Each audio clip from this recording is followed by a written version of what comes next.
मी किती सुगरण आहे ना तर ते मी तुम्हाला सांगते पुढे. त्याआधी हे सामान जे आहे ते काढून घेते खाली. मला सुट्टी होती आणि ती सुट्टी मला वाया घालवायची नव्हती. वाळवण तर नाही होणार पण हे काम मला करायचं होतं. जे डबे आहे ना त्याच्यामध्ये कुरडाया, शेवया, पापड जे काही असेल ते मला खाली काढायचं होतं. उन्हामध्ये दाखवायचं करायची काही बोंब पडली नाही. म्हटलं जुना आहे त्याला तरी ऊन द्यावं. पावसाच्या वातावरणामुळे करायची बोंब पडली नाही, नाहीतर आपण एकदम एक्सपर्ट आहे बरं का अशा वस्तू करण्यामध्ये. काही करायचं ठरवलं सुट्टीच्या दिवशी का पावसाचं वातावरण होतं त्याच्यामुळे काही हिंमत होत नाही करायची. कुरडाया ज्या आहेत तर त्या 3दा केल्या होत्या मागच्या वर्षी. 3 प्रकारचे गहू होते म्हणून 3 प्रकारच्या कुरड्या झाल्या. एवढी मी सुगरण आहे बरं का. कारण 3 प्रकारचे गव्हाच्या कुरड्या केल्या होत्या मी. इकडे खारोड्या पण केल्या होत्या. त्या खारोड्यांना सुद्धा ऊन दाखवायचं होतं. खारोड्या सुद्धा मी घरच्या घरीच केल्या होत्या. एक पायले कोंड्याच्या खारोड्या केल्या होत्या मी. आमच्याकडे याला खारोड्याच बोलतात. प्रत्येक ठिकाणी वेगवेगळं बोलतात याला. आणि नळाला पाणी यायचं असलं तर देवाची सुद्धा एवढी वाट पाहणार नाही बायका. एवढी पाण्याची वाट बघत असतात. हे खरं आहे का नक्की सांगा बरं का. आता बाई तुम्ही म्हणाल पाणी किती वाया घालवते. अजिबात नाही. एवढाच डबा मी नळाखाली धुतलेला आहे. पाण्याची किंमत मला तरी आहे आणि ती सगळ्यांनाच पाहिजे.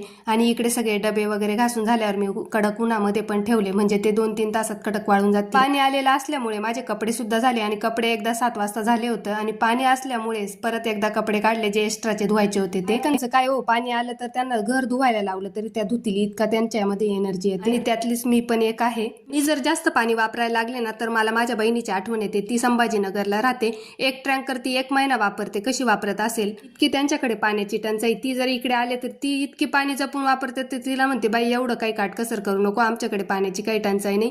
पाहिजे तेवढं पाणी वापरण्याच्या बाबतीत ती 4 गोष्टी मला शिकवून जाते. 7 वाजता जे कपडे धुतलेले होते ते सुद्धा मी घरात आणून ठेवले आणि घड्या करून ठेवल्या लगेच. ज्या वस्तू मी उन्हामध्ये ठेवल्या होत्या त्यांचं मस्त ऊन खायचं काम चालू होतं. संध्याकाळपर्यंत मस्त ऊन खातील त्या वस्तू. चला मग भेटूया नेक्स्ट व्हिडिओमध्ये. तोपर्यंत सगळ्यांना बाय.